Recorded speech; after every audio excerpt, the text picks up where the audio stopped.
On peut commencer. De toute façon, j'éditerai plus tard. C'est bon? Vous avez des lunettes, peut-être?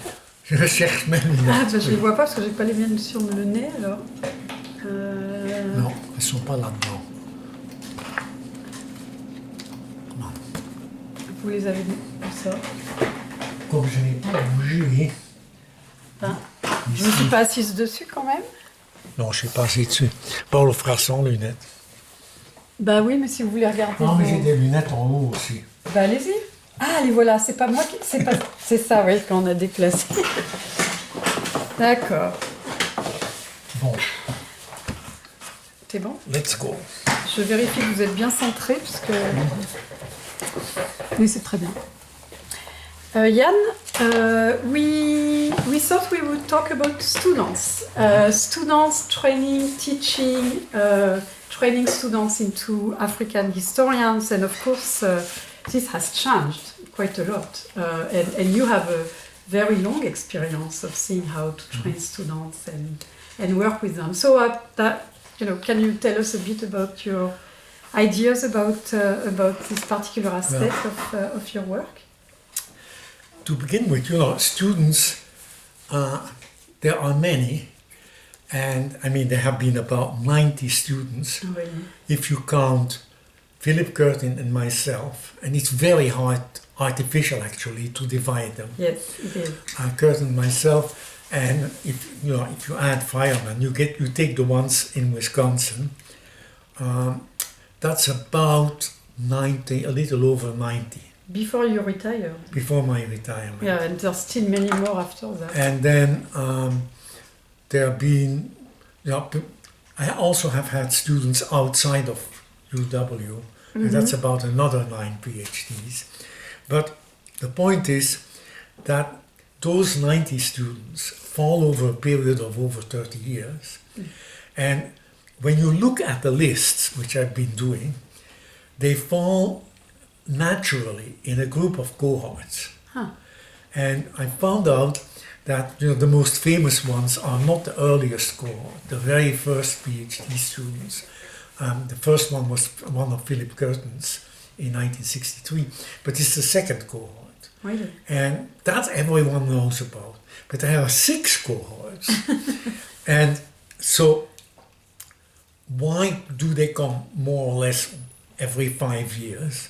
And what's happening? So you feel like there's a kind of natural generation of 5 years from No, 5 it's years. not a natural generation. It is the number of years they spend in Madison. Oh, I see. You see, in the beginning we had a program that was well funded with students who were all on grants. Yeah. And so we controlled everything. And so after 5 years they really had a PhD or they were out. Yes. It could be very strict. So they followed a strict program. We were able to take in lots of students. What I mean by that is we had a cohort just in 1969, that 1 year alone, we had 6 PhDs. 1972, 8 PhDs. 1973, 8 PhDs. And that's a very large number of PhDs in a very short time.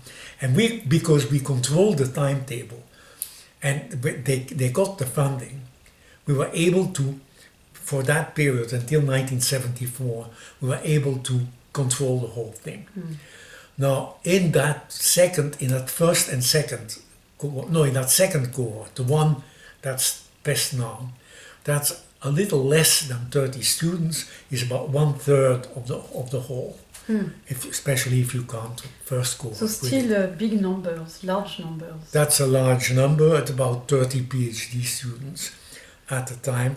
And they are well known simply because at that time there was no African history anywhere in the US, where you had some courses coming up. Still by 1970, they were what they then called retreads. That is, people who had specialized in other areas and then, hurriedly prepared courses in African history. So the first students had no problem finding jobs. But even at Northwestern, they didn't have an African history program? No, Northwestern's got its first African history person from here. Okay. And John Rowe in 1966, I think. 67, he was quite early. So one difficulty with this is that in the image, almost everybody's image, it's only the second cohort that counts. Can you say some names? And well, I can say more about them in a detail. They call themselves Mafia after. That's a name that Speer gave them. Speer himself falls in the last year of the whole cohort, and in that last year, 1974, everything changed very sharply because jobs were no longer available. It was extremely hard in 74 to find a job, and that indicated the future. Ever since 1974, until after my time, we've had to be extremely careful as to how many students we admitted because we could only get a few out. So you think the reputation of those historians is also because they found extremely good jobs, and in a way their research and impact on the field is... We'll come to that in a minute. Sorry. I don't want to give a lot of statistics, but depending on jobs, so grants and jobs are what controls everything. After 1974, there were no longer grants that could be given to every student, and the problem was that when they had no grants, they tended to take longer over their programs, with the worst case being Wagner, who went into the field in 1983 and came back in 1985, but defended her PhD only in 1991. So that took a very long time. Right. I think she's the record, Michelle Wagner. But you see, the tactic that we followed was to try to have just as many students as before, but students who could come with grants and who would find jobs outside of the US job market. And the most we had was our fourth cohort, where we had 5 African PhDs out of 11 in all. So there were as many African PhDs as non-African PhDs. And of these 11, or 10 or 11 in all, only 2 went into regular teaching jobs in the US. The Africans all had teaching jobs. The non-Africans, some of the non-Africans got jobs outside of But you the had African US. students, because for us it's been very difficult since Yes. 1990. No, we in that period, which is the mid 80s, we managed to have all these students at the same time. Otherwise, if you look at African students throughout, there are some throughout the whole period. A few. How did you fund them? Well, in How did you various support ways. them? The most spectacular is Jacob Moglami, who came here with a grant from, I think, Texas Petroleum, something like that. Well, one of the American petroleum companies in South Africa. And he managed to get a grant to come and study here without the knowledge of his government, and then get back. But in any case, it's a whole romantic thing. I think it's Texas Oil or something like that. But that's the only private enterprise that we had in this. So basically, the students had the burden of finding a grant for themselves. Well, that's the only case where he himself found this. Right. The other cases are all cases where found people. We tried to get foundations interested, and we got them interested. So that, for instance, if you take Tarcísio Nsabimana from Burundi, who did his PhD here and then went back to Burundi, the foundation was convinced, or we did convince the foundation, that the university in Burundi needed Burundians, and that this was, and that we had experience of Burundi, and we could do it. So that's in most cases. But in the early 70s, it was still possible for that early 70s is still the years that we get the foundations are very interested. The African universities are not quite developed yet, so but they developed enough to themselves send people over here. So, and that's what happened, for instance, in '73 with Malawi, when Malawi sent a peer over. But you know, one way or another, the last one I think was Ali from Sierra Leone. So all these students got jobs back in Africa, most of them. Yes, the only risk we had was like Ismail Abdallah from Sudan, who got his PhD, then did not return to Sudan. He's from Darfur. Did not return to Sudan, but got a job at William and Mary and stayed there. And his PhD dealt with Nigeria, not with Sudan. So, you know, you had, it's been possible to always have had African students now and then. For instance, if you get the daughter of Sabakino, that is something that just happens. Right. No, and we do have, Patrick Otim from Uganda, we have Herman Van Nesse from Ghana, I had Dior Konate from Senegal, and Ousmane Kobo. So you have? Yeah, we do. You do have students. But not that many. And in my mind, you had more. You had perhaps many more in those years, but perhaps not. Well, we have to total it. I didn't total it. Yes. But I would think, my impression is that it's, apart from that 1 year, you know, that one cohort, that all the other cohorts are very similar to what you have now. And that there were periods that we had at least one cohort where there were far fewer African students. Now, again, this first and second cohorts came at a time of penury, you know, when they needed African teachers. Right. Now you might ask, why is it that this cohort number 2 became so aware of themselves, who called themselves mafia, were called mafia by the others, and you don't like this term, I know. And you don't like are still more or less connected. And the reason is essentially that they were one third of the total, and they all came, you know, in those strict 5 periods with a very strict education that was not so strict later on. You know, they came here and they were told that they were going to be the special forces of history, or the green beret of history. So they had to teach, had to learn 3 languages, no less. Their standards for credits were different from all the other standards in the history department.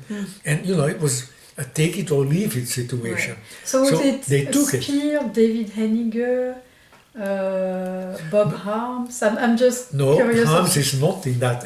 Okay. No, I have I'm curious. You know, I have the connection here. It starts with, I think this list is more easy. With Alan Isaacman, I see. and then Hassan Muhammad, whom you don't know, is a PhD from Khartoum who went back to teach there. I see. And he certainly does not consider himself. Then Aguirre in Nigeria, Joe Miller, Lucy Quimby, who retired. She did a PhD on divination in Burkina Faso and over a generation or 2. And then she became a psychologist. Really? And then she became a family psychologist that she never taught. Then we have Tom Plow from Botswana.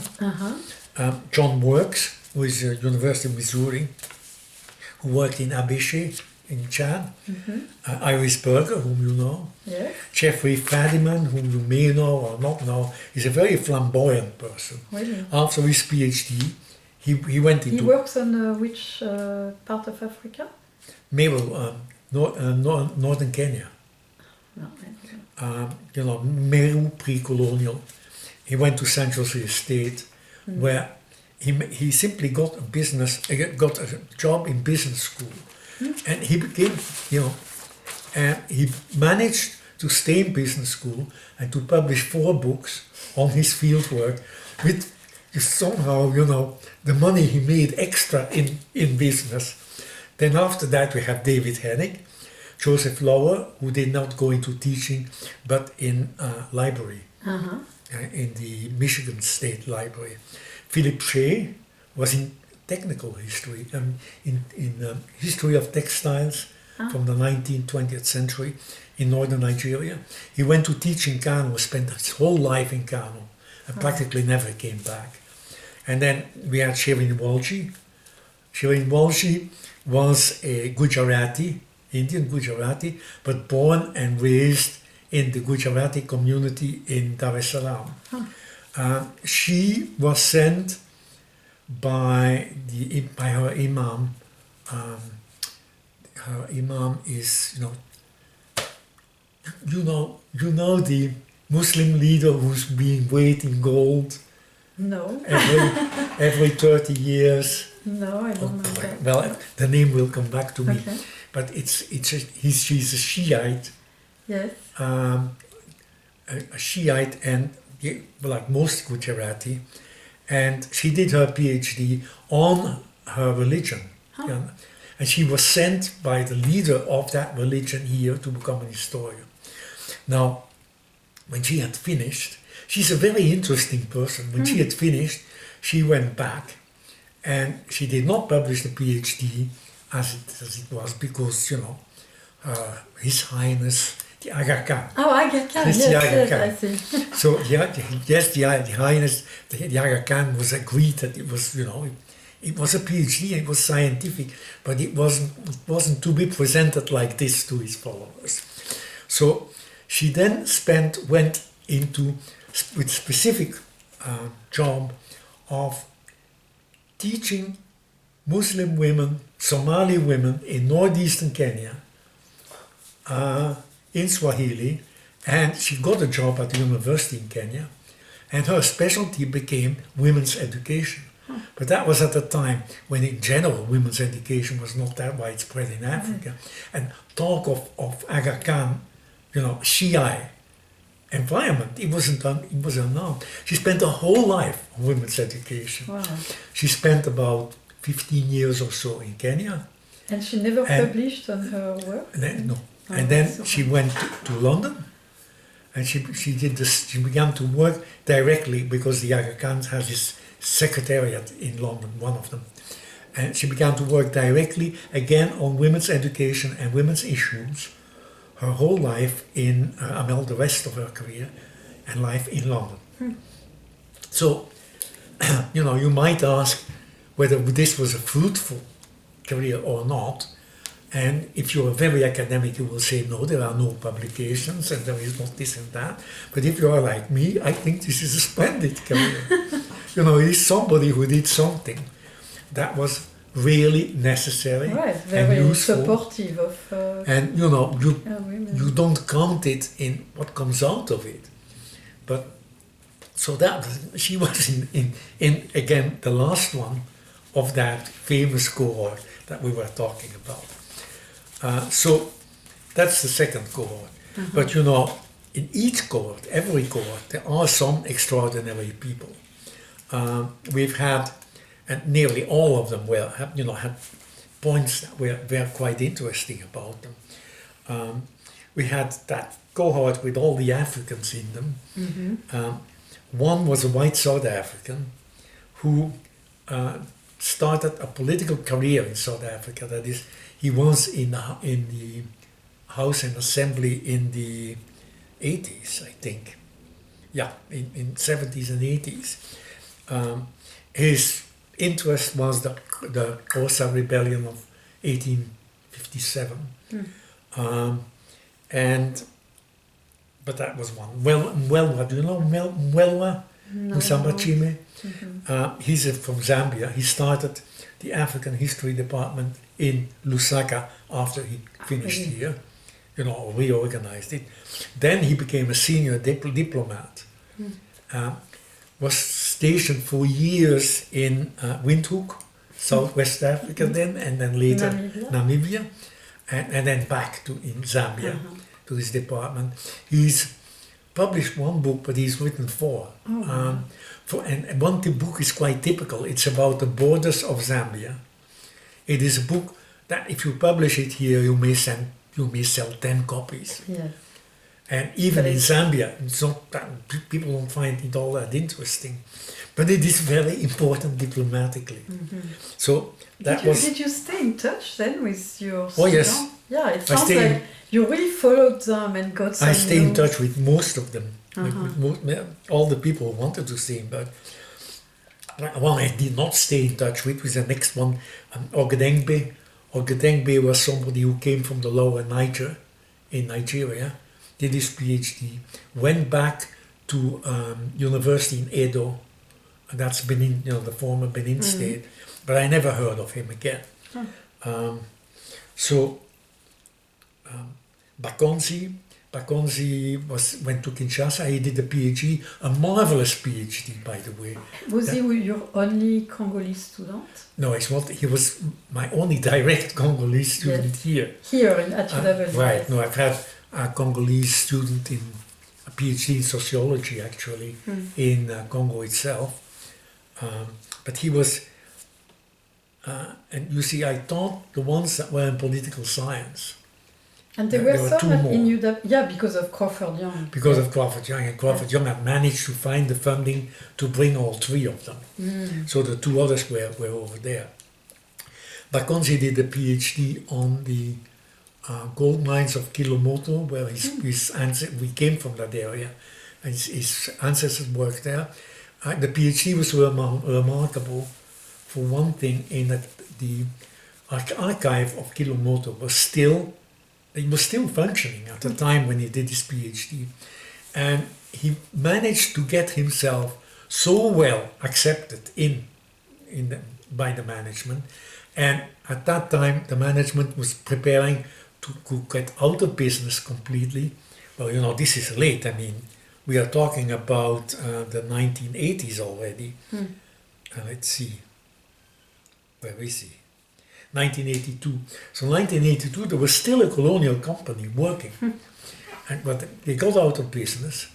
But he was there in 6 months before they got out of business, and with their money, he xeroxed the whole archive. So we have here in this library 12,000 pages from the Kilomoto archives, which range from everything. I am not aware of. And but his PhD was not published, but it must be at UW. I would Yes, love to look the PhD is at the UW, but it was never published. So it was supposed to be published in Congo. So is it like a labor history? Is it really about the mining? It was a history focusing on labor. Yes. And since his whole family and his whole community was involved in that. But it was based very much on archival material as well. Right. So that was the main thing. It was not based, for instance, on the financial evolution of the company. Although I think there are some documents. But did he use the testimony and memory of African yes, he workers? did. Of course he That did. must be incredible. Of course he did, And since he knew a lot of this before he began. Yeah, right.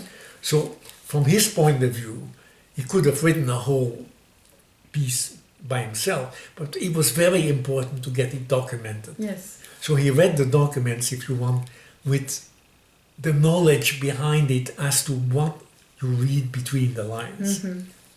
Now, I'm insisting on this because by chance, just last week, I found out in the accounts of a Belgian lady from about 1900 to 1919 to 1925, and her investments, I found a Kilomoto investment.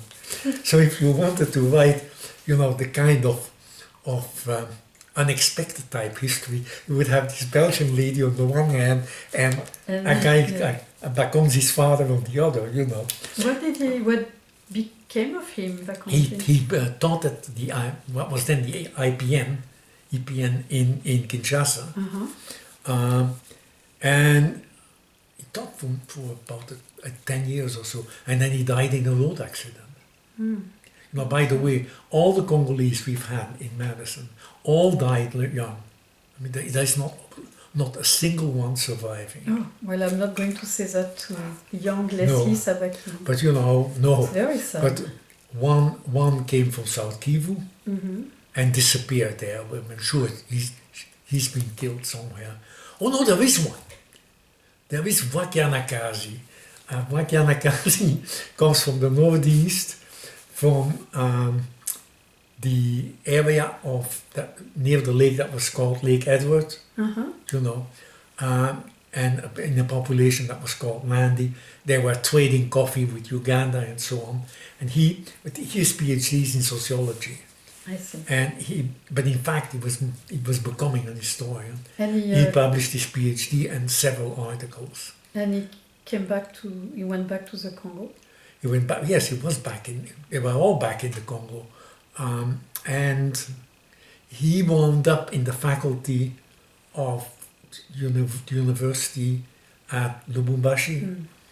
And after I think he went back in the turbulent period to the northeast, and nobody seems to know what happened to him. But in Congo, this is very, very, very common. It's only in the lower Congo, or even in Equateur, where you can follow more easily what happened. Well, in any case, that was a Congolese.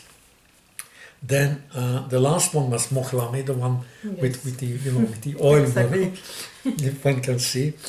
And so I could tell stories, about 40 of them. Yes. It's not so much the stories, I think, as the points that you can see over time. How did you see them, their kind of interest, also the kind of training you were giving? How did you see that evolve and change over those 3 or 4 decades? Well, you from see, the 1960s. Yes. I mean, besides funding. No, this is quite interesting. You see, in 74 and following, the two men, apart from the grants, the other crucial factors were the research seminar. The research seminar was one that Curtin ran, or I ran, or we ran jointly, whatever. And it was a research seminar. The students could choose a topic they had never worked on before, and they went from finding sources, which until they got a complete research project. Not just a project, but all the data they could find about it, and worked out, interpreted by the end of the semester. So it was quite a hard job, and language didn't count. I mean, saying that there were documents in this language, but you don't read it, we did not count. We did not accept that. And that was, I think, the single most important factor. That research seminar has had people who began more or less not knowing whether they were Africanists or not, and ended, for instance, in one case, with somebody becoming a specialist in Burma, the only one in the US for that decade. So that gave people confidence, though. We continued with Tom Spear. I think it's a bit less so today. Spear doesn't do it, sorry. Spear gives seminars that, when he came back, to teach, his seminars are based on literature. Many of them were on research, especially missionary archives. No, really. Yeah, well, okay, but who defines the research? You see, this is important. You tell the students that, given a range of topics, you give them about 25 to 30 So you say you left them more on their own. Right. So that was one. And then the last point was that both Philip Curtin and I decided, or didn't decide consciously, but let the students choose any topic they wanted. The only thing we wanted to be sure about was that they liked the topic, not whether they were qualified or not, but whether it intrigued them really or not. So the research seminar, let's say, did it have a geographical theme? No. So it was just research seminar, and the main thing in the seminar is to teach methodology and accompany students. No, there were underlying themes. For instance, 1 year Curtin had plantations as a theme, both African and non-African. So the students had to work on something related to plantation? Yes, and they got the first 4 weeks or 5 weeks of such seminars were devoted to explaining the theory to them and the general orientation and bibliography for it. And you know, in my case, it would have been political systems, might have been one. 1 year it was just Angola, and anything to do with Angola. And so even students specializing in West or East Africa had to work on a topic on Angola. yes, For because research. the point was that they were in African history and not in the history of Kenya, or that was not just that or just this. And I remember that at that time we had, when I gave the Angolan one, we had somebody from Sierra Leone, Cholan, and he rebelled. I didn't like this, but it turned out that he had very little research experience. He'd had a lot of experience copying from other theses and stuff like that, but little doing his own research. I think it's And so by the end, he had learned something. So that was for the seminar. Then the last thing, the attitude that we had. So when you look at the outcomes, the topics that students chose for their PhDs, they range all over. They range from, I jotted down a few: economics, demography, health, the military, urban, cities, business, strict business, then technology, and religion as such. But most of them, nearly all of them, are dominated by social history. So if you want to say that there is one common line, essentially it deals with people and with social history, rather than, say, when you're talking about business, with the movements of capital or whatever. Right.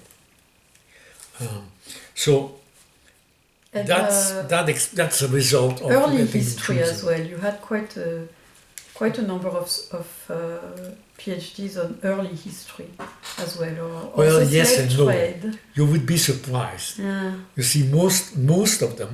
Also Nearly. slave trade, the Atlantic era, but that was more with Curtin. Joe Miller worked Joe with, Miller was on Angola from But he worked with you, 17th to 19th century. but that was with you or Philip Curtin? But that is pre-colonial, of course. But Yeah, it's pre-colonial, it's not early. no, but it's not early, but it's Mhm. pre-colonial. Who- If you look at Bob Arms? Yeah, it's Bob also Arms, is pre-colonial, but not early. not early, yes.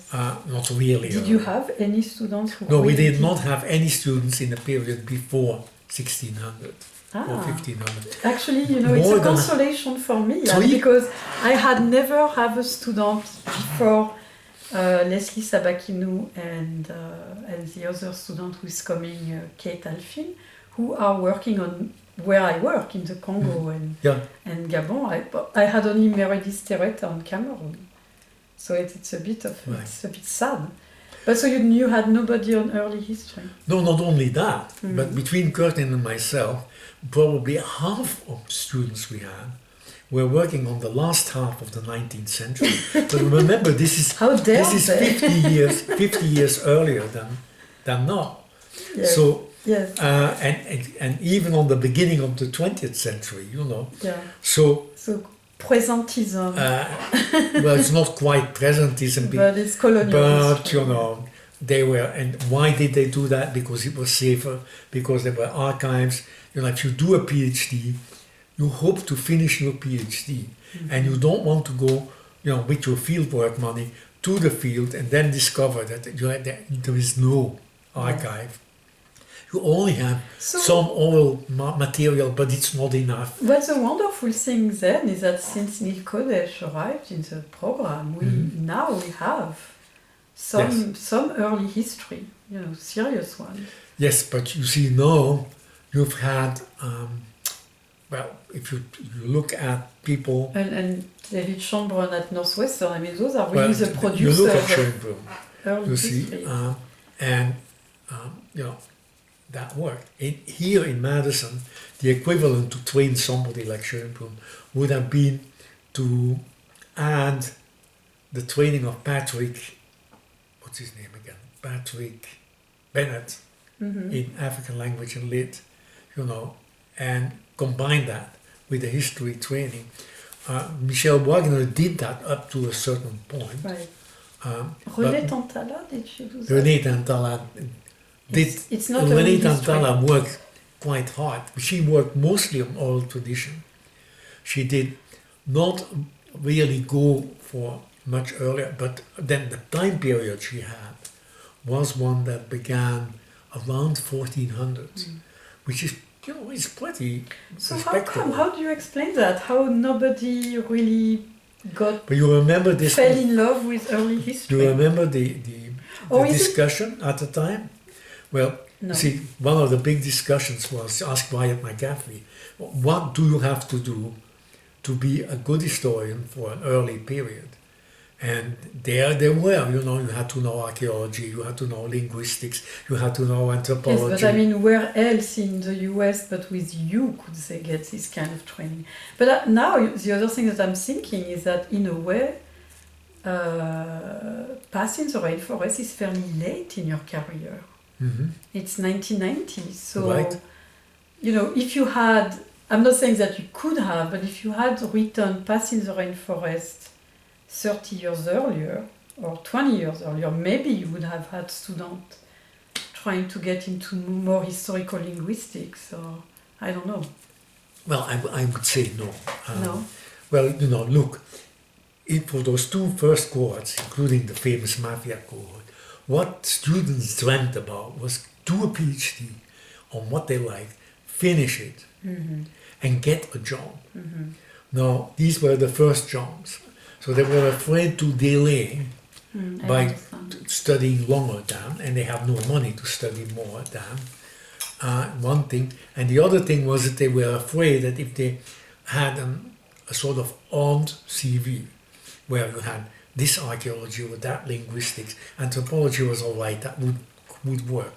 But anything of the other things, that they would, that they would not find a job as easily, because most of the universities and colleges, of course, still were not convinced of the utility of African history, and most of the history committees that looked at that thought about standard archives and standard this and that. So you think the students themselves... it's almost with the maturation of African history that the possibility of having really a Right. job market for early history has You see, come to... That's right, but the job market for early history, began late. And the proof of that, by the way, is what happened in UCLA. because Alpers, Chris Eret started Chris there. Eret, I'm sorry. Chris Eret started there around the mid-70s or late 70s. Yes. There, he began to have students. The students had problems. Now this is, since it's on record, I know some of his students at that time. You want me to? No, that's Okay. fine. Some of his students at that time. And the difficulty was that they did not understand what was going on. And so he was teaching, and they were trying to understand all these linguistics without taking any linguistic courses. And so that, I would say 15 years of students didn't get anywhere. And when they got somewhere, it was by abandoning Eret's approach and do a study of something that they controlled. The best one of which was a study of epidemics in northeastern Congo again. That was finished by the early 1980s. So it's only when later on, after 1990, I would say, when Schönbrunn came along, that you began to get, Schönbrunn is the first one, you began to get students who combined linguistics and history. I see. And you had to have the curiosity of David Schönbrunn when he was young. He worked at Where was a he number trained? of other disciplines. Where was he trained, David? He was trained by Eret at UCLA. But he right. ran away with his own... But he did all sorts. He did this. what you might call the sensible thing, got his PhD, managed to defend it, managed to get a job by impressing the committees that handed out jobs. Nevertheless, it wasn't so easy for him to get to this job. Well, in any case, now, thanks to him, yes, there is more of a market for deep history. Yeah. And UCLA has begun providing more, but not always that brilliant. Mm-hmm. You've had a McMaster again in Congo, or you've had Kern Kliman? Mary McMaster? No, Kern Kliman. She was... Kliman, she was in Gabon. Yes, but she was at UCLA? Oh, she worked at UCLA and with a sort of standard treatment. See, the point is that, and then there's been one in eastern Zambia, and there's been one in western Zambia. Mm. Western Zambia, you know who it is because we mentioned her before, De Luna, Catherine. No, Catherine De Luna, yes. But the point is that the successful ones broke away, Yes. No, from their Catherine teaching. De Luna is a student of David Chambron. Right, Mm. and so indirectly of this UCLA school, but she broke away from most of it, I see. and then they are successful. When they did not break away from it, they either they had difficulties keeping their jobs, like Mary McMaster, because they were so abstruse, Mm. or they were out of touch with the communities they were working with. That is, you have somebody in eastern Zambia who is explaining to the local people that their languages, have a special word for fish, and that this indicates that they were matrilineal, and they were, there was a society where women were master and lords of everything. But the Zambians didn't make anything of it. Mm-hmm. And so you get reactions from Zambia, who is this curious person? And that's no good. Mm-hmm. Well, in essence, so now really deep history is possible, essentially because Northwestern, started it, and had success, Right. and to a point, and more importantly, the history department in Northwestern has accepted this as history, which is a big point. Mm-hmm. But I think that it will only be accepted in a few universities in the US, that most universities will think of hiring somebody whom they know will teach history. It makes sense. I mean, in department when you have one person teaching African history, it would be very strange for them to hire somebody in early history. But you see, I don't see any university in this country in the future that will have more than 2 or 3 Africanists, with the exception maybe of 2 or 3 of the universities in the whole country. Mm. I'm not too optimistic. See, Really? but we can talk about that when we talk about the future of years. history next time. Yes. Right. So after 1974, when that first period ended, the education became also different in certain points. The research seminar became less trying. The requirements were less observed, or the department didn't insist on them.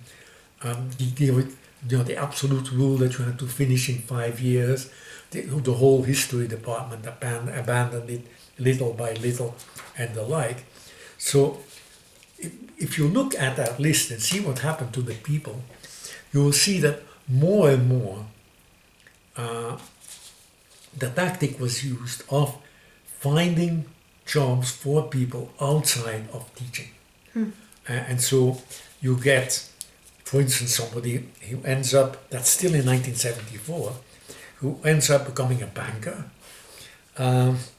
You get 2 or 3 students in that same year who wind up with administrative jobs at universities, not teaching jobs. And you wind up with Thomas Spear, who gets a teaching job, but in Australia, not in the US. Right. So, and we continue doing that. And so it is remarkable, that in that year, for instance, where we had all these Africans, from the 6 non-Africans, only 3 went into teaching jobs, and the 3 others went into unrelated. So at that time, did you decide with Philip Curtin to... No, Curtin had left by okay. 1974. Sorry, to admit fewer students then? Yes. But you to see, become a bit more demanding. What I did from 1975 onwards, as a senior person, was to look at how many students had been placed from departments from universities with the African studies, African history departments, and calculating how many candidates we might accept, understanding that 5 years from then, the situation might be similar or not, but we managing pretty closely to stay so that input was related to output, right. And keeping an eye on these non-teaching jobs, because if you have accepted more students than you planned, then you have to find jobs for them or help them find jobs, and you do that all the time. But at the same time, you don't know, because you also lose some students along the way. Yes, of course. Yeah. So so it is more or less calculation. Right. It is quite visible if you look at the lists. And I so feel I've been experiencing a very different period than you, because we had every year at least 30 to 50 African history positions. So we almost never had any problems placing our students. So it's a very different period than your experience. There was an empty period. And by the time Speer arrived here, by 1991, things began to get a little bit better, because people from the previous cohort, namely all the mafia people and others, began to retire. And they also managed to make sure that African history was now kind of secure, obvious position. So there were more jobs. Yeah. The department had a good reputation, it and Northwestern. Oh, by the way, one thing I didn't mention is, the earliest years in the 60s and early 70s, if you look at African history as a whole, beyond the US, and amongst others in Africa, most of the earliest African historians were trained either by the School of Oriental and African Studies in London or by us. And I think it's more by us than by them. But that was long, long ago. Still, the reputation was there, so that helped. On the other hand, there's one thing that I have really not done. You see, and I don't agree completely with Speer about this. I felt that if the students were trained to that standard of rigor we had for a while, that they deserved good jobs. And that I wasn't going to recommend them, for community college where they would teach Africa, Asia, and the North Pole, but only for reasonably good jobs. And the argument was that if you had a racing horse and you were not going to sell it to a farmer to pull, the farming cart. So that was really a turning point, because the first cohort, it's a green beret, right? It's really the foot soldiers of African history.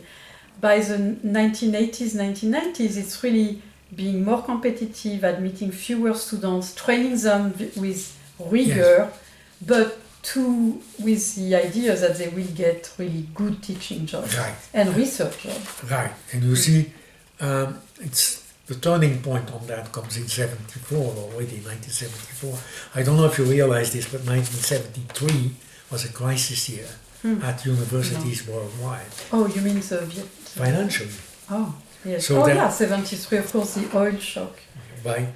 So the question then that's often asked is, so the people in the cohorts that followed were not as brilliant as the ones in the earlier cohort. And I would strongly disagree.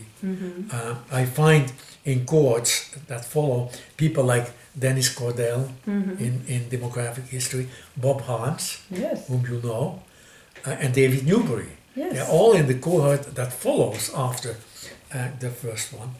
Then in the last cohort, you have, well, I'm not putting Michelle Wagner in any cohort because she was here so long that you can put her but there or she's there. a very Right. excellent historian. But you see, in the last cohort, the last area, got Nancy Hunt, Pierre Larson, I don't know if you know Madagascar, and Of course, I the know Western, Pierre Larson's work very well. Paul Landau, And, and then Henry Mutibe, you probably don't know. No. He's somebody from Lesotho who studied trade unions in Zimbabwe, the history of trade unions in Zimbabwe, and teaches there. And then somebody who you probably don't know, who started in French history, turned to African history, Joe Lund, and had worked on Tirailleurs Sénégalais in 1914, 1918. who is that? Joe Lund. No, I don't. He teaches in Michigan State, and guess where? Flint. Oh, Where they had all the the poor problems. one. Then, but brilliant, really brilliant. Yeah, but, and then Glassman? No, he Lund is all right. But really brilliant was Caroline Keyes. Yes. No, she you know that she died. No, I don't know. Well, she died from a complication, which we don't really know. But she had a really tragic career. Her whole personal life was tragic. But she's the most brilliant person I've ever seen when it comes to studying textiles in Nigeria. Really. You know. So with all these people, it's hard to say that But they are. sorry, I feel like there's missing names. What about Jonathan Glassman? No, that's earlier. He's not in the last cohort. Okay, yeah. He's in the No, but he's one of also very brilliant No, products. I took the last one because they're the youngest one. But, Yeah, but in if we between- take the cohort after Bob Harms, we get what you might call Steve Fireman's best cohort, best students, and they include. Let's see, here we come. Sigmund Packard. We get Randy Packard, David Sandgren. David Sandgren you may not know. Bob Schechter you don't know. Yes, I know David Sandgren on the Kikui Right. Mau Mau, yes. But then you get Glassman must be in there somewhere. Yeah, somewhere. Jonathan Glassman. He's from the late 1970s, begin 80s. No, it's later than that. No, when he arrived here. Okay. And then you get the three Afro-Americans, Jim Giblin in Iowa, Oh, really? and Glassman. You see, in that cohort, you have Kelezzo in Kelly Minnesota, Elizabeth Eldridge in Lesotho history, Susan Grebler, whom you don't know because she dropped out of the profession in Los Angeles. She was brilliant in Arabic, and she studied the Northern Nile in Sudan in the 18th, 17th, 18th, early 19th centuries. Then Giblin is in Iowa, he studied Tanzania. Joyce Kirk and Elizabeth Schmidt. Then Linda Day. But Glassman is in Northwestern. Yeah, but I mean, those are really big, Well, big you names see? too. Yes, but Elizabeth that's the Schmidt. cohort before Nancy Hans. Right. And so that's a strong cohort too. And the cohort before that is also strong. And that's the one with many Africans in it. But probably less known, now that I look at it, that the people in there are probably less known than in all the other cohorts. But essentially, what you also get is from around 1980 onwards, from that cohort onwards, with Curtis, and Tantala is in there too. Let's say after Tantala, all the students who come here are influenced by postmodernism. And you know, the contagion are. has. Whether you like it or you don't No, I'm like just it. making a bit. I'm teasing you a bit. But So how did you relate to them? Did you fight with them? why would I fight with them? You know, all I wanted was that stuff was based on evidence. But what you did They then, can be as postmodern as they want, but they have to have evidence. yeah, you must have some evidence. Remember, I was working also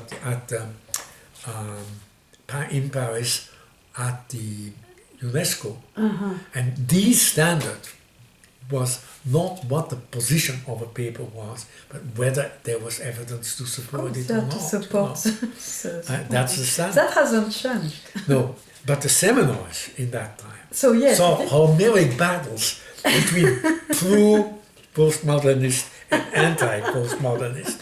For instance, Pierre Larsen, okay? Pierre Larsen would quarrel with Paul Landau over postmodernism, over whether you know, images are really all that important as Landau would have them, and without any, you know, sort of documentary evidence or not. So they would quarrel. Nancy would in fact discuss most of what she had to say, you know, from the point of views that she always had later. So Nancy was well known for a practical feminist account. You know, for a critical mind. She once wrote an article on feminism in African studies. Yes. Yeah. It was a very critical article, but it, you know, that was one thing, and the other one that everyone was impressed by and wanted her advice on was medical. You know, medical history connected to social history, especially on women's issues. Now that was different from Fireman's. Fireman, of course, was interested in healing and was continuously claiming, essentially, that African healing techniques were advanced and that, you know, the biomedical things were not that important. Randy Packard picked that up from him, and that has been disputed more and more. That is, the position has been, as you can well imagine, that yes, African healing was important and is important, and you know, the more you deal with psychological fringes of medicine, the more important it is. But on the other hand, you cannot deny biomedicine either. Yeah, of course. And then Nancy was more into, because it's interesting. Nancy, you know, had a good formation. She had been taking all these courses in medicine. Oh, really? Remember, she was appointed in the School of Medicine as well. But I didn't realize that when she was a student. So, yes, and when she was here, those were her fellow students. And they were continually, you know, discussing and asking advice and seeing this and seeing that. So, Jan, I must disclose something. Are you aware of the little joke that Nancy and Paul Landau and I think perhaps Pierre Larsen did to you? No. So apparently they were really impressed by your erudition. That's right. But one day they decided that no, it's not possible. Jan cannot always come up with all these, you know, articles from the Polish review, and so then they decided apparently to go to Memorial Library and do a lot of research on something that they assume you didn't know anything about. Right. So they did all this research, I think, on prostitution in Bucharest or Romania, or I forgot.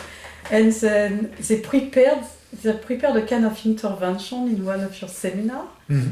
And they wanted to put you to the test, to see if you would come up with something. With something. And you know what happened? No. You came up with something. I came up with something. You came up with something. Or you pretended. Well. So you don't remember. No. But it's a bit the stuff of legend among this cohort. I didn't know about Romanian orphans and orphanages, No, it was prostitution, I but think. prostitution. Yeah, I'm sure you could come up with a reference or two.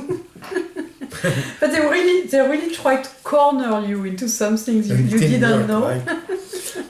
No, my best joke happened with the second cohort once.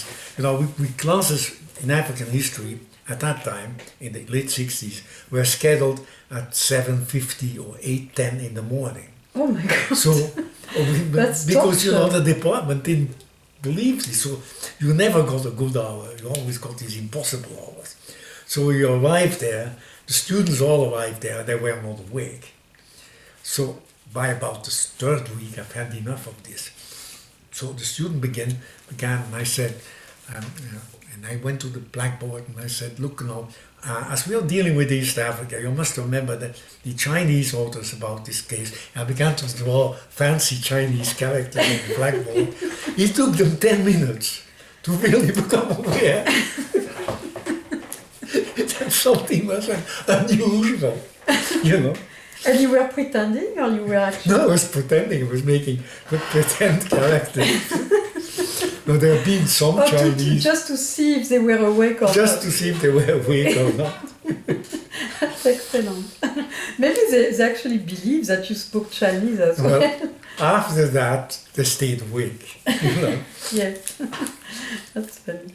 Or well, no, in all these periods, there have been stories all the time. Yes, but I think they had a lot of fun with the prostitutes. I think it was Budapest, actually, not Or Bucharest. the Hungarian ones. Yeah. That you knew much more about, right? No, I didn't say that. Well, no, because they came before Sebastian. You know, I had an Hungarian. Oh yes, but I was there. Yes, Yeah, of course. No, so that's much later. Yeah, that's much later. Yeah, she could have provided them with some fuel. So maybe to... Maybe we better go to another topic because we can stay on this. No, for I feel ages. I feel like I revealed a well-kept secret. But we were thinking that maybe you could talk a little bit about African history, the textbooks that you... Right. No. No. Unless you want, we can keep that for next time, if you prefer. No, we don't have to talk very long about it. No. You see, basically, this was a company that was I'm doing- curious about the project. How it came to be? You know, why did you decide to do it? Are you happy with the result? You see, literally, this is a project that began when somebody from the publishers came around, you know, was touring campus and trying to find topics for textbooks. Oh, really? And he came to my office and, you know, he said, well, you're teaching African history, you know, which textbook are you using? You know, that sort of thing. I said, I'm not using any textbook, you know, I just teach it. And then he said, well, would you like to publish a textbook with us? And I said, yeah, well, we discussed it a bit. And I said, yes, in principle, let's do it. So I then thought it over and talked to Philip Curtin about it because I thought we could do this between the two of us. Right. You know, then Philip Curtin said, oh, let me deal with these publishers. I'm used to American publishers. And he already had published a textbook before with Right. Bohannon. I see. But not in African history. I think a textbook called Africa something. Oh, okay. Yes. In any case, so he then talked to the publishers and he tried to get some conferences out of this. That didn't work.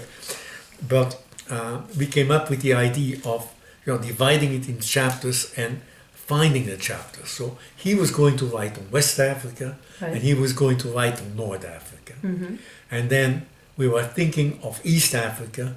I was, you know, at the beginning I planned to do Central, East and South Africa, but no, we thought East Africa, and John Rowe, who then was a PhD, Right. no, accepted to do East Africa. But then he changed his mind. That's why Steve Fireman Right. came. And then meanwhile we had met the person who does South Africa in there, What is it? Yes, what's Leonard Thompson. Yes, Leonard Thompson, to do the South African chapter. And we had one conference at the airport in Chicago when most of these people were around as to decide how to do it. And I did not yet have then the experience I acquired at UNESCO. I would have done this differently. Oh, really? Oh, yes. Yes. Oh, really?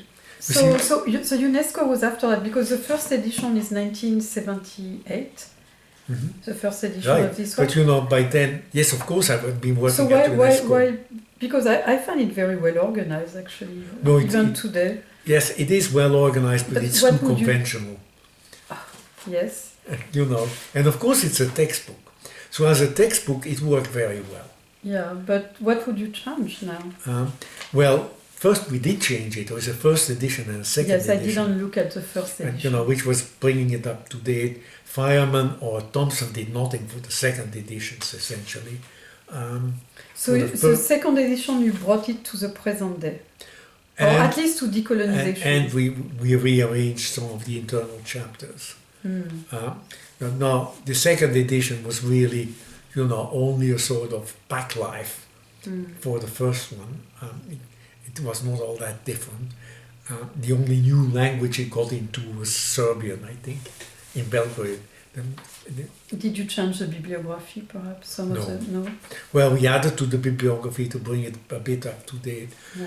But the point is that, you see, if this had been a research book, it would have been quite different. Really. It In which would way? not have been divided into the parts it has. It would have thematic chapters in it. It would underline what is not now and what is in progress, rather than present us in a textbook material as if it's finished. You talk about what is known, but you don't. You see, for me, the best introduction to West African history has been, deep in the West African history, is Vallée du Niger. You know, the book that went with the exhibition. Because that catalogue poses issues not as finished, but as this is the stand In of affairs. progress. And, you know, now we are wondering about that, and that. And I thought that was much more fertile. But, all right.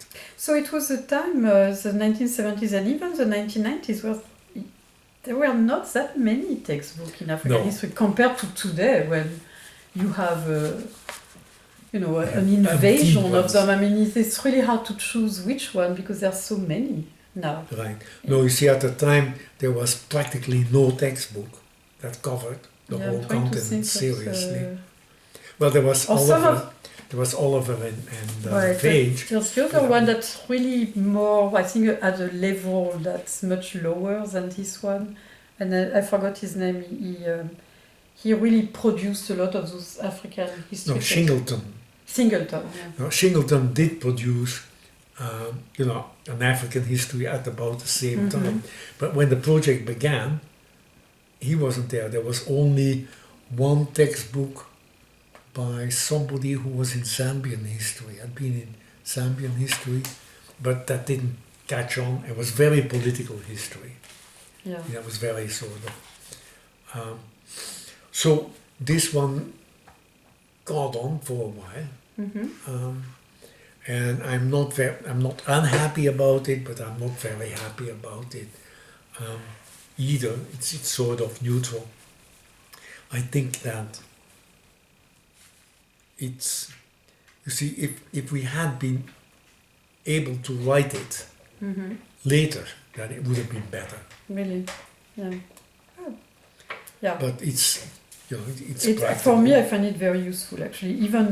Even today, I find it extremely good. Perhaps, I don't know, for undergraduate students. I agree that it doesn't now, almost 20 years later, it doesn't capture the latest research and the latest perspective, but it gives a very good kind of framework. I think even if it's divided in big regions, it actually it makes sense, and it gives a really good kind of background and overview of the main Yeah, but important. to give you one example, Yes.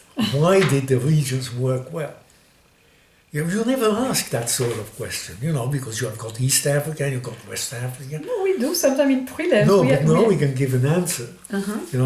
We know why. We know why East Africa and South Africa go together. And it has nothing to do with British colonial rule. Uh-huh. Because it goes back to pre-Bantu times and to environments and to very, very, very early history. And we know why West Africa is almost a continent by itself.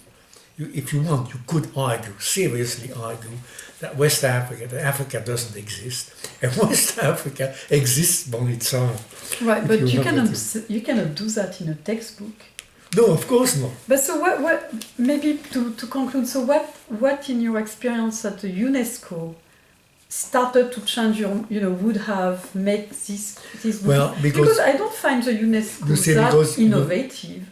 It's like big names, big leaders. You don't see this in the UNESCO project. Yes. But as the chapters have been laid out very early on, more or less by one of the earliest meetings, then after that, for each chapter, some chapters it was very hard to find any author. Yes. But other chapters, you had 20 possible authors. And the arguments that were used for choosing one author over another could not be, they had to be academic. They could not be national, they could not be regional, they could not, and so on and so forth. They had to be academic, and that was very instructive.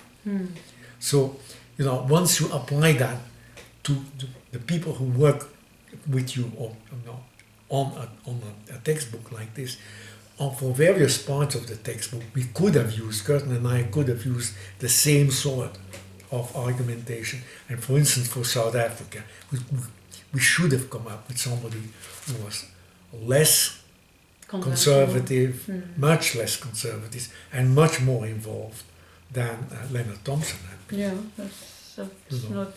That was the main weak point at the time, I think. The other one was that I think that's due to Curtin, that the balance between political history and other history is something, that you have to shift. And I think Curtin did find a good formula there in his chapters. It's not bad. It may be a bit political, but there's a lot of social and cultural history in this textbook, actually. Right. There's quite a lot. So that's but you see, if you wrote a textbook now, the political would be probably much less. Probably, yes. But that's also, a textbook has to fit with the perspective of the time.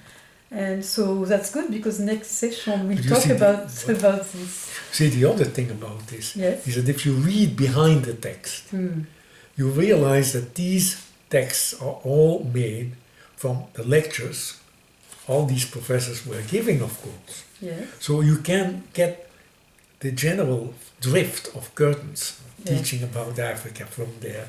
Mind, environment, and And again, I find it quite effective. If I would have to write a syllabus following pretty much what you've done, I don't think today it would still make a lot of sense.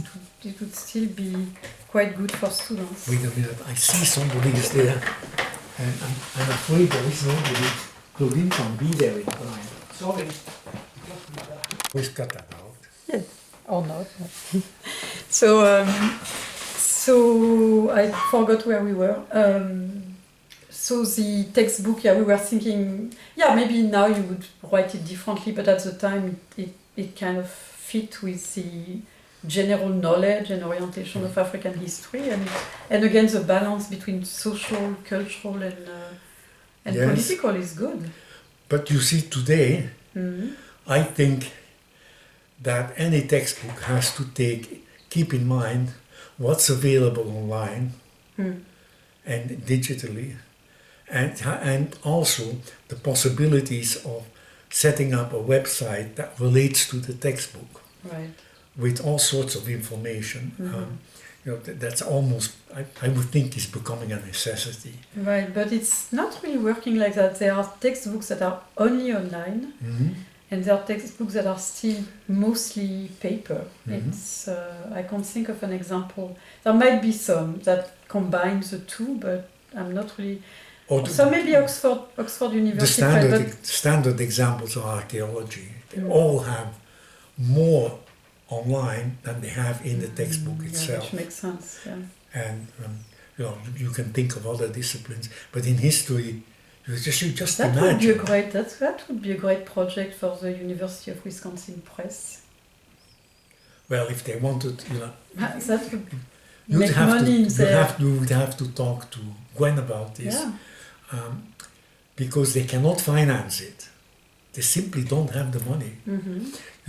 But I think it would be a financially rewarding thing for.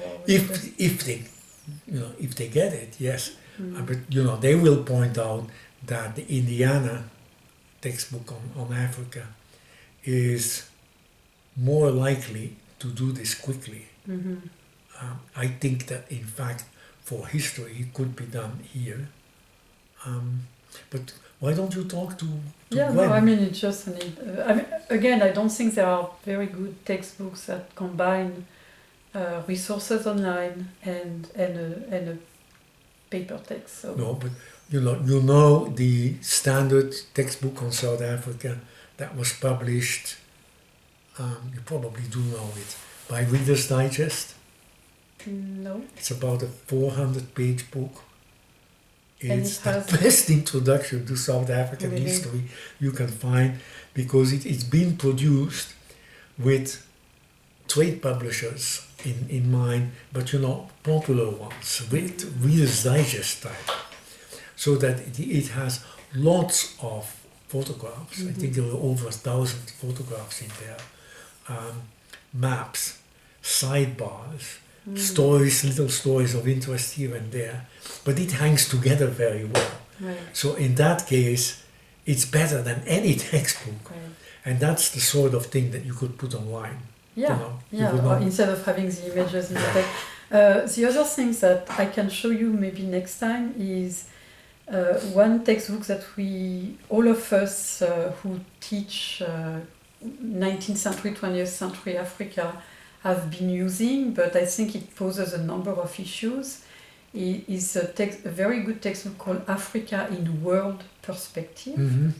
But the problem with that is that it tends to reduce African history to the coast.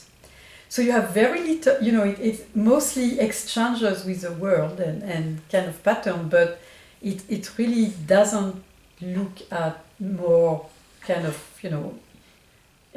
yes, but you see that there continental patterns. are really pitfalls. There are real big pitfalls. Yes, but I think it's where the teaching of African history goes with undergraduate. It's easier now in the new context to teach Africa with this kind of global perspective, but then you lose a lot. You lose a lot of. Well, you see, yes and no. I mean, I've seen, for instance, programs on Chinese history to global history, right? And they become caricatures. If you imagine a global history written up in Tokyo, and where Western Europe and so on is handled, of course, as part of global history in antiquity, it would become a mishmash. And, you would get the Roman Empire, I think, would get through in about 15 minutes. It's just not possible. Yes. So, on the one hand, I think that in fact the global connections of Africa are underrated. Not too few are. They're underrated for this century and the previous century. Right. And that's the benefit of this kind of textbook. And that in any kind of textbook you would have to, for the 19th and 20th century, you would have to balance what you have, and for instance have but less. But the book is actually from the early times, so it's really, it starts in very ancient. Yeah, but I bet you that it does not mention that there was a West African Roman trade from the 3rd century AD. No, probably not. No. I'll bring it to you next time, so you. Yes, why just not? Out of curiosity. Yes, why not? And it's funny because the first edition is perhaps 250 pages. The second edition is like two-thirds of that. That's not good. No, that's not good. Yeah. And one of the things, by the way, if you had that kind of a mind, is to bring this to class and say, now you see why Africa and African cultures have a special ring to them, which means that they don't fit into the global stuff. Yeah. But that's not right either. Yeah. No, it's, you see, one of the things that we have not been thinking about, but UNESCO thought about at the time quite a lot, is how Africa is seen, perceived in countries outside Western Europe and North America, you know, especially in Asia, but also in Southeast Asia, in South, you know, whatever. And I know very few Africanists and very few Africans who ever wondered why it's important, you know, why their image of Africa, why the image of Africa is so important in that kind of country, or let's say New Zealand or in Chile. But it is. And it is in connection with these relationships. They tend to be mostly economic relationship. But you see, the comparative global textbooks also tend to be comparative in the sense that they will take one phenomenon and look at it in the various parts of the world. However, they unfortunately try to indicate that where a phenomenon begins is better than where it is imitated. You see that in the literature all the time. That's true. And they don't realize that these imitations are recreations, and that even the beginning is a recreation of something else, and so on. So it's quite a challenge. Yeah. I think it's a wonderful transition to the next time we talk about where The African future. history is. Yes. Thank you, Jan. You're welcome.